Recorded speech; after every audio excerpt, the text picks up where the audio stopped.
네, 안녕하세요. 익산시의원 이명택입니다. 제가 오늘 5분 발언한 내용은 하나로 저기 전자랜드 사거리부터 논산의 연무 IC까지 이어진 이 하나로 주변에 2산업단지로 연결될 수 있는 대체도로를 확장하거나 더욱더 좀 신설했으면 좋겠다는 이야기하고 2010년에 만들어놔서 12년이 지나서 너무 낡아버린 인도를 전면적으로 보수했으면 좋겠다는 이야기를 드렸습니다.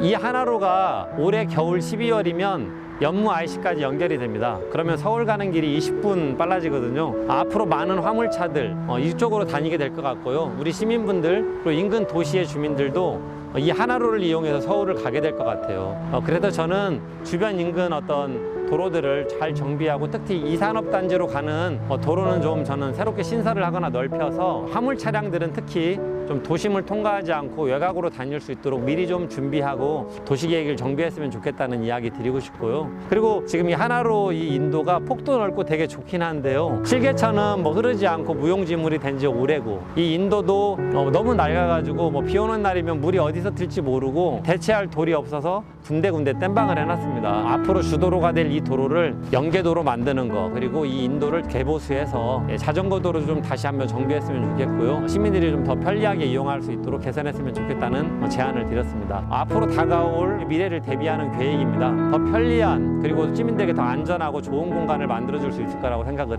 합니다. 익산시에서도 적극적으로 좀 계획을 만들고 예산을 편성해서 꼭 이루어졌으면 좋겠고요. 시민 여러분들께서도 많은 관심 가져주시면 감사하겠습니다.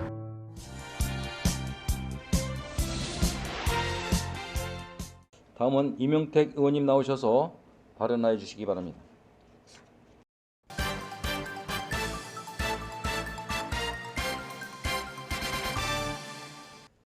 그러니까 영등이동 삼성동 부성동 지역구 이명택 의원입니다. 5분 발언 기회를 주신 유재석 부장님과 선배 동료 의원님들께 감사드립니다. 아울러 코로나19 극복을 위해 수고하시는 모든 분들에게 감사의 말씀을 전합니다. 보원 의원은 오늘 논산 연무 IC까지 연결되는 하나로 개통에 따른 도심 교통적체와 미세먼지 등 도심 대기오염 해소를 위한 구간별 연결도로 개설 필요성과 안전사고 위험이 있는 부실한 인도의 전면 보수 필요성에 대해 말씀드리고자 합니다. 익산 제3산단에서 연무 IC를 연결하는 11.86km의 일반 산업단지 진입도로가 우여곡절 끝에 드디어 12월 조기 개통 예정입니다. 총 공사비 1,874억 원이 투입되었고 2010년 시작해서 장장 12년 동안 공사가 진행되었습니다. 이 도로는 익산 IC에 비해 서울까지 33km가 줄어들어 시간을 20여 분 줄일 수 있어 시민들의 교통 편익이 크게 개선되고 산업단지 입주 기업의 물류, 수송 비용도 절감될 것으로 보입니다. 반면에 하나로 개통 시 어양교차로에서 넥솔론 삼거리 구간까지는 교통 체증 및 혼잡이 불보듯 뻔한 상황입니다. 12월 개통 이후 서울까지 20여 분 시간 단축, 비용 절감 등 효과가 입소문을 타게 되면 김제 정읍 또는 인근 도시민들도 이용률이 늘어날 것으로 보입니다. 지금도 출퇴근 시간에 밀리는 이곳은 앞으로 정체가 더욱 심각해질 것으로 예상됩니다. 하지만 익산시의 별다른 미래 대책은 없어 보입니다.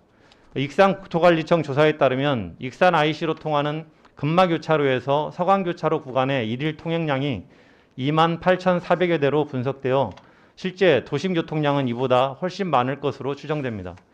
더구나 무학로는 익산 IC에서 군산, 김제까지 연결되는 산업도로 역할을 갖고 있어 익산에서 가장 번화한 도심 한복판에 대형 화물차 등 차량들이 하루에도 수만 대씩 지나다녀 미세먼지 등 각종 대기오염 물질 배출이 심각했습니다.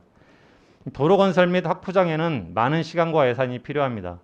그렇기 때문에 하나로 개통 이후 닥쳐올 상황을 미리 대비하여 연계도로 및 애각도로를 신속하게 조성할 필요가 있습니다. 이를 통해 화물 차량 등이 익산 도심지를 통과하지 않고 갈 수 있는 차량 분리 대책을 수립해야 합니다. 사진에 보시는 것처럼 첫째, 어양교차로에서 신재생자원센터 제2산단 팔봉 입구 구간에 도로 연장 개설 검토가 필요합니다. 부성 사지구 개발 사업에서 신재생자원센터까지만 연결되는 도로를 조금 더 연장하여 팔봉 쪽으로 연결해주면 제2산단을 오가는 화물 차량들이 도심지를 통과하지 않고 통행할 수 있습니다. 둘째, 임상교차로에서 원광중학교 인근 삼거리까지 도로 확포장 검토 추진이 필요합니다. 이 또한 같은 효과를 낼 수 있습니다. 셋째, 예하마을에서 한화로까지 1.55km 도로 확포장 사업은 총 공사 기간을 최대한 앞당겨야 합니다. 황등에서 한화로까지 연결되는 이 사업은 2002년 시작해서 2023년 공사 발주 계획으로 21년 동안 추진하고 있어 해도 너무하는 것입니다. 더 이상 질질 끌기보다는 더욱 신속한 집행이 필요합니다. 넷째, 안전사고 위험이 있는 인도는 전면 보수를 해야 합니다. 전자랜드 사거리에서 어양교차로 사이 인도 구간은 2010년 익산의 주요 특산품인 석재를 테마로 설치하여 명실상부한 지역 대표적인 상징의 거리로 거듭나게 될 것이라고 했던 곳입니다. 특히 고용노동부 익산지청과 영등중학교 사이 235m 구간에는 실개천을 조성하여 흙 오석판 위에 물이 흐르고 야간에는 은은한 분위기를 연출하는 경관 조명을 설치하여 활용이 기대된다고 대대적으로 홍보하기도 했습니다. 하지만 실개천은 얼마 되지 않아 작동이 멈췄고 갑자기 움푹 꺼지는 단차로 인해 지난 수년 동안 시민의 안전을 위협하는 무용지물로 전락했습니다. 석재로 깔아놓은 보도블록은 곳곳이 움푹짐푹해서 비만 오면 어느 곳에서 물이 튈지 모르는 상황이고 대체할 보도블럭이 없어 곳곳에 아스콘으로 땜빵을 해두었고 자전거 도로는 구분하여 설치되어 있지도 않습니다. 하루빨리 전면 보수 계획을 수립, 추진할 것을 촉구합니다. 본 의원은 5가지 사업의 필요성을 제안했습니다. 시민이 편리하고 안전한 도시를 만들기 위하여 적극적으로 검토, 추진하여 주실 것을 요청하며 이상으로 발언을 마치겠습니다. 경청해 주셔서 감사합니다.